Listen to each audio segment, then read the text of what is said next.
इस्लामाबाद खां ख़बर शेयर कुनालूं वफ़ाक़ी वज़ीर घरू वज़ीर मोहसिन नक़वी वफ़ाक़ी गादी वारे शहर जे रहवासियुनि लाइ वॾे रिलीफ जो ऐलान करे छॾियो आहे। मोहसिन नक़वी पंहिंजे सोशल मीडिया बयान में चयो आहे त वज़ीर आज़म जे अवामी रिलीफ ऐं सब्सिडी क़दमनि तहत इस्लामाबाद में मोटर साइकिलनि जी ट्रांसफ़र फ़ीस 1 महीने लाइ मुकमल तौर ते ख़त्म कई वई आहे।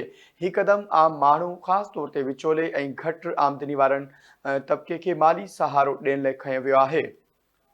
ख़बर अवां सां शेयर करियूं। इस्लामाबाद खां वफ़ाक़ी घरू वज़ीर मोहसिन नक़वी वफ़ाक़ी गादी वारे शहर जे रहवासियुनि लाइ वॾे रिलीफ जो ऐलान करे छॾियो आहे।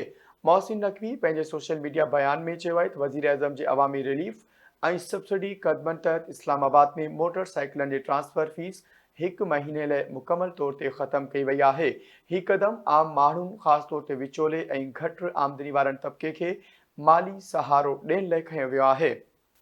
ख़बर शेयर करे रहियो नाज़रीन। इस्लामाबाद खां वफ़ाक़ी वज़ीर मोहसिन नक़वी वफ़ाक़ी गादी वारे शहर जे रहवासियुनि लाइ वॾे रिलीफ जो ऐलान करे छॾियो आहे।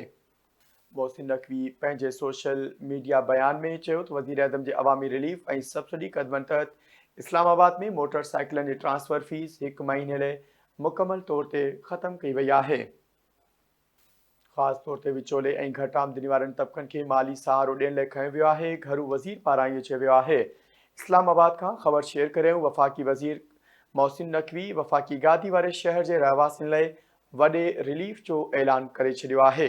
मोहसिन नक़वी पंहिंजे सोशल मीडिया बयान में चयो आहे त वज़ीर आज़म जे अवामी रिलीफ ऐं सब्सिडी क़दमनि तहत इस्लामाबाद में मोटर साइकिलनि जी ट्रांसफ़र फ़ीस 1 महीने लाइ मुकमल तौर ते ख़त्म कई वई आहे। हीउ क़दम आम माण्हुनि ख़ासि तौर ते विचोले ऐं घटि आमदनी वारनि तबिके खे माली सहारो ॾियण लाइ खंयो वियो आहे। इस्लामाबाद खां ख़बर शेयर करियो नाज़रीन। वफ़ाक़ी वज़ीर पारां वॾो क़दम खंयो वियो आहे।